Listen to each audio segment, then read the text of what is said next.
Wystawa światowa Expo to olbrzymie, innowacyjne widowisko z prawie 300-letnią tradycją i fascynującą historią. Miejsce, w którym spotyka się cały świat. Co 5 lat w wybranych miastach świata przedstawiciele niemal wszystkich krajów i narodów oraz największych międzynarodowych organizacji przygotowują kompleksowe, wielobarwne prezentacje swojego dorobku.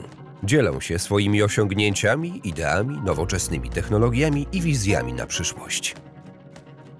To z okazji paryskiego Expo w 1889 roku wybudowano po dziś dzień najbardziej znany obiekt architektoniczny Paryża, uznawany za symbol tego miasta – kultową wieżę Eiffla.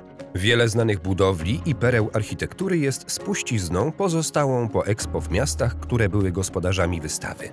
Nawet słynna Statua Wolności ma swój związek z Expo. Prawą dłoń statui zobaczyć można było w 1876 roku na Światowej Wystawie w Filadelfii. W 1893 roku w Chicago na Wystawie Światowej po raz pierwszy zaprezentowano genialny wynalazek – zmywarkę do naczyń. W 1939 w Nowym Jorku uczestnicy Expo po raz pierwszy w historii mogli się przysłuchać rozmowie człowieka z robotem. Ladies and gentlemen, I'll be very glad to tell my story. Zobaczmy, jak na przestrzeni lat zmieniała się liczba odwiedzających. Na Expo wyznaczane są światowe trendy, dlatego ma wielkie znaczenie gospodarcze. To tu spotykają się przedstawiciele biznesu z całego świata.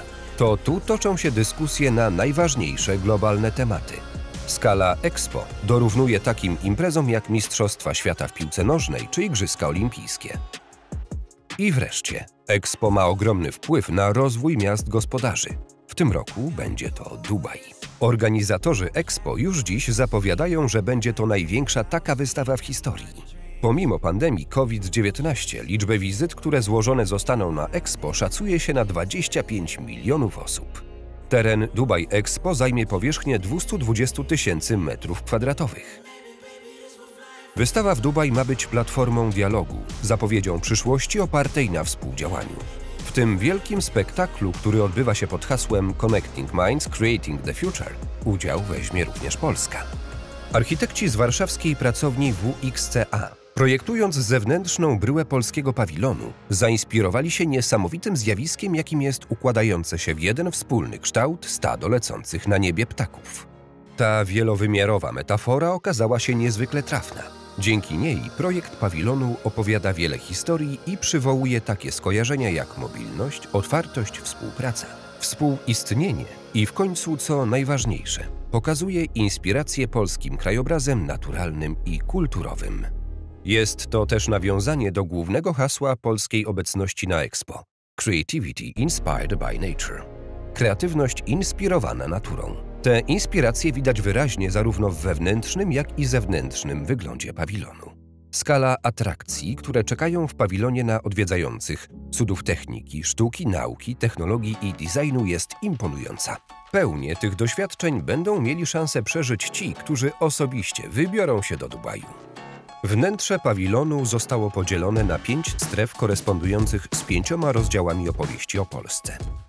Strefa pierwsza – Poland, inspired by nature. Polska, inspirowana naturą. Ścieżka zwiedzania pawilonu zaczyna się już na zewnątrz. Kluczowe doświadczenie tej części to polskie krajobrazy, nasza poezja i proza, natura zobrazowana w interpretacjach rodzimych ilustratorów i plakacistów. Strefa druga – Poland, a home for creativity. Polska, domen dla kreatywności, pomysłowości i innowacyjności. To miejsce skoncentrowane na doświadczeniu polskiej gościnności, zinterpretowanym na wszelkich możliwych płaszczyznach. Główną atrakcją będzie multimedialna artystyczna instalacja Polski Stół, wspólny projekt artystów, inżynierów i rzemieślników. Wokół niego zgromadzeni będą witający gości gospodarze, studenci polskich uczelni. Strefa trzecia – Poland, Spirit of Ingenuity. Polska, duch pomysłowości. W tej strefie przejawia się duch polskiej kreatywności i przedsiębiorczości. Na wielkiej, modułowej rzeźbie będą prezentowane kluczowe sektory naszej gospodarki. The best of polskiej gospodarki, nauki, kultury i turystyki. Strefa czwarta Poland, Land of Plenty. Polska krainą obfitości. To przestrzeń wystaw czasowych dedykowana ekspozycjom przygotowywanym przez regiony oraz partnerów instytucjonalnych. Ekspozycje będą zmieniały się w cyklach tygodniowych, ukazując przez pryzmat polskiej kreatywności różnorodność natury, kultury, turystyki, nauki i gospodarki. Strefa 5. Poland, Landscapes of Creativity. Polskie krajobrazy kreatywności. Ścieżkę zwiedzania pawilonu dopełnia doświadczenie immersyjne. Finał ekspozycji zbudowany jest na wielkoformatowych projekcjach multimedialnych i muzycznych. Zwiedzający zostaną zaproszeni do współtworzenia polskich pejzaży kreatywności oraz zanurzenia w 5 rozbudowanych immersyjnych scenariuszach. Wyprawa na Expo 2020 może okazać się przygodą życia. Zapraszamy do pawilonu Polski. Do zobaczenia w Dubaju.